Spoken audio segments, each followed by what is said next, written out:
ഇതിനൊക്കെ ചെയ്തേ പറ്റും. അത് പ്രമാദം പറഞ്ഞത് നമ്മളത് കാര്യമായിട്ട് എടുക്കണം. അങ്ങനെ തന്നെയാണ് നമ്മൾ ചെയ്തേ പറ്റും.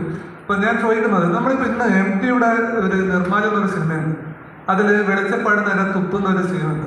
ഇന്നത്തെ കാലത്ത് നമ്മൾക്ക് അതുപോലെ സിനിമ ചെയ്യാൻ പറ്റുമോ എന്ന് ചോദിച്ചാൽ ചെയ്യാൻ പറ്റൂല. അപ്പൊ നമ്മളിന്ന് ഭയമാണ് നയിക്കുന്നത്. ഇപ്പം ഞാൻ അവസാനം എഴുതിയൊരു കവിതയുടെ പേരും ഭയം എന്നാണ്. പക്ഷെ ഞാനതിൽ അവസാനം നമ്മളെ മരിച്ച് മണ്ണോട് ചേരുമ്പോൾ ഭയം മരുന്ന് ഇല്ലാതാവണമെന്ന് പറയുമ്പോൾ നമ്മളെ ചേട്ടൻ അതിലൊരു വിയോജിപ്പ് രേഖപ്പെടുത്തിയിട്ടുണ്ടായിരുന്നു.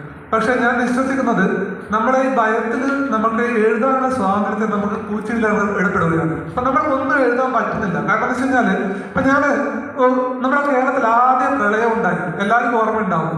അതിനു മുൻപ് ഒരു പരിസ്ഥിതി ചർച്ചയിൽ ഞാനൊരു ഗ്രൂപ്പിൽ ഒരു അഭിപ്രായം പറഞ്ഞിരുന്നു. അത് ഞാൻ ഒരുപാട് സയൻസ് ജേർണലുകളൊക്കെ വായിച്ച് പഠിച്ച് പറഞ്ഞതാണ്. കേരളത്തിലൊരു ദുരന്തം ഉണ്ടായാൽ ആദ്യം ഒറ്റപ്പെടുന്ന സ്ഥലം മുന്നാറായിരിക്കുന്നു.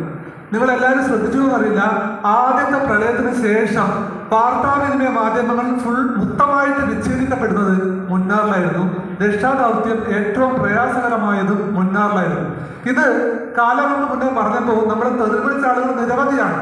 അതേപോലെ മാധവ ഗാഡ്ഗിലുമായിട്ട് പങ്കെടുത്ത ചർച്ചയിൽ ഗാഡ്ഗിൽ നേരിട്ട് പറഞ്ഞിട്ടുണ്ടായിരുന്നു, ഇനി ഒരു ദുരന്തം ഉണ്ടാകുമ്പോൾ ചൂരൽമലയും ചൂരൽമലയും മുണ്ടക്കൈ അടക്കമുള്ള പല സ്ഥലങ്ങളും ഒറ്റപ്പെടുമെന്ന് അന്ന് ഗാഡ്ഗിൽ പറഞ്ഞിരുന്നു.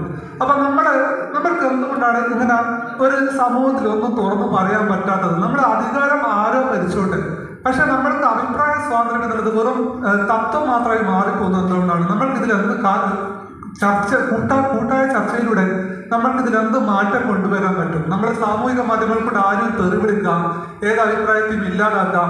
അപ്പൊ ഭയന്ന് പിന്മാറും കുറയാണുള്ളത്. അപ്പൊ ഇദ്ദേഹം ഭയക്കാതെ എഴുതിയിട്ടുണ്ടാവും. പക്ഷെ എത്ര ആൾക്കാർക്ക് എഴുതാൻ പറ്റും? എത്രയോ സ്ത്രീകൾ അമ്മേനെ അച്ഛനും തെറിവിളിച്ചിട്ട് പിന്മാറിയിട്ടുണ്ടാവും.